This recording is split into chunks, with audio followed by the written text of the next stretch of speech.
Now, let us continue our discussion, and we were talking about relational model. So, let us begin with what are the properties. Let us understand the properties one by one. So, the first property which I want to mention is remember we used to let's go back and let's see, like we used to have tables for all the entities. Like this table was for course entity, and this table was for student entity. So what we need to do is we need to define some name for this particular table. So we need to have some name for each table in relational model. So and that name needs to be unique. Like in a database, you cannot have two entities with same name, right? Like similarly, in a relational model in a database, you cannot have two tables with same name. So our first property is all relations will be having some unique names. So all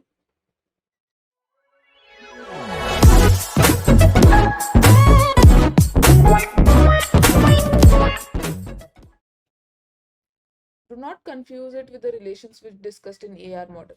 I mentioned it before also. In relational model, all the tables we call it as relations, right? So second one. Now in the table, let's go back and let's understand. In the table, we had some attributes and we had some values for these attributes, right? These values. So can you can you visualize it that all the values are atomic here? Like you cannot break them in two or more components. So whatever the value is there in this table, it is atomic. You cannot break these values further.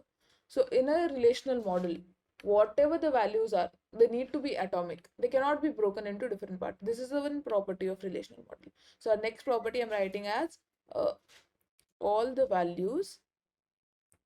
Okay.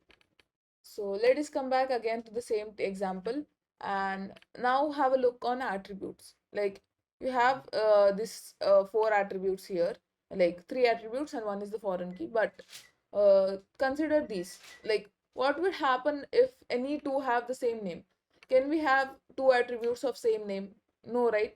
So our next property comes like to avoid the ambiguity. Like if we have two attributes of same name, it will cause confusion and it will be ambiguous. So to avoid that, we'll be having all attributes, all the columns with different names, right? So our third will be name of each attribute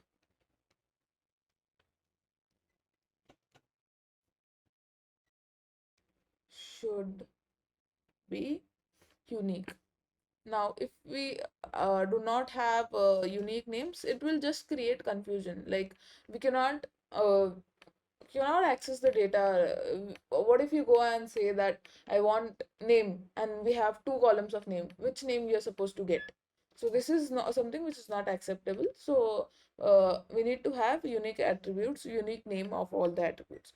Now, what if we have one more, like let's consider now if we have one more entry here and again the roll number is 1, name is Priya, marks is 80 and course ID is 1.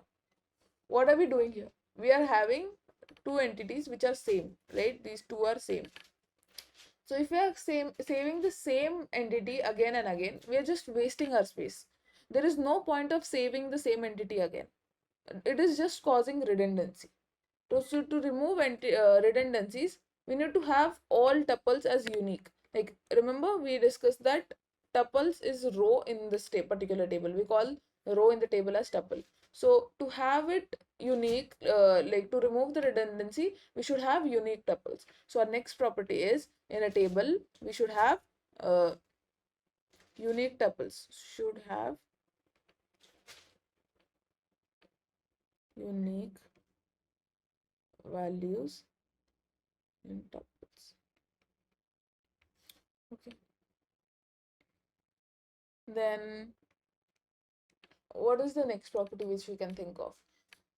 Now let's say if I draw a table where first I write name, then I write roll number, and then I write marks. And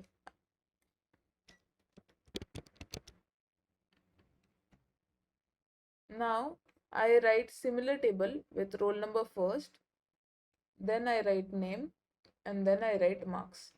Does it make any difference? No, right?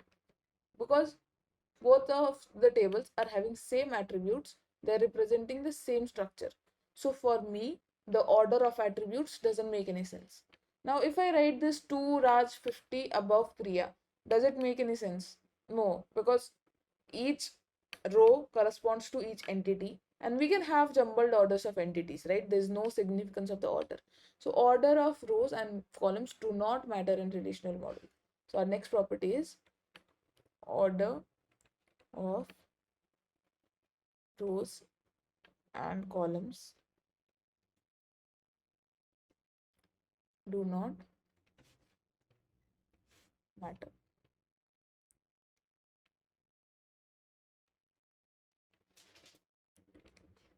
So I think we are clear with the 5 properties of relational model. They're not that difficult. We discussed them. They're very easy, but you just need to keep it in mind that we need to have some unique name.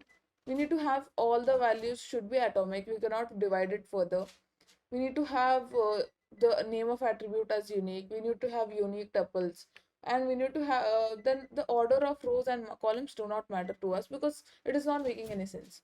So this is it for the properties of relational model. Now let us understand about the attributes which we are talking about. Like in relational model, we call them as keys. So let us understand what are the types of keys and what are they. So let's talk about keys. What are keys? We basically call our attributes as keys, right? So there are few types of keys. Types of keys are there. Let us talk about them. Let us talk first one, which is super key, right? Super key. Now consider an example where I want to describe an entity known as student. Now, what are the attributes can I have for the student? I can have roll number, right? I can have name, contact, then I can have email. We can also have marks. I think these are enough. So we're considering these 5 attributes for this particular example of student.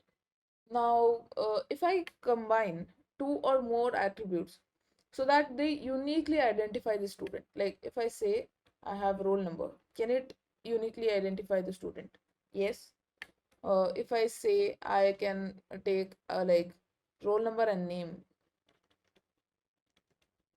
can it uniquely identify the student? Yes.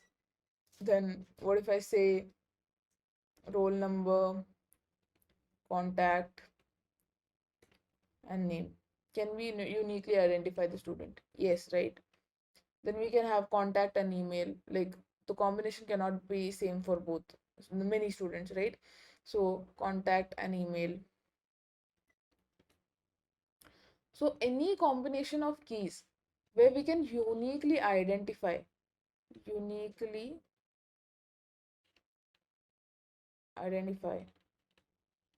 all entities, we call it as super key, right? Now we're clear with the definition of Now we are clear with the definition and we know what is a super key. Super key is any combination of keys, any combination of attributes which can uniquely identify a particular entity. So now let's go and discuss about our next key, which is candidate key. Now, what was happening is, in this particular case, like in super key, we were having some attributes which were having redundancy. Like two students can have same name, right? Name of the student can be same. So here, the attribute name is redundant. We are having multiple values in that particular attribute. But two students cannot have same contact number. Two students cannot have same email ID. So these particular attributes are unique, they're not redundant. So in candidate key, we have all the super keys and we remove the super keys which are having redundant attributes.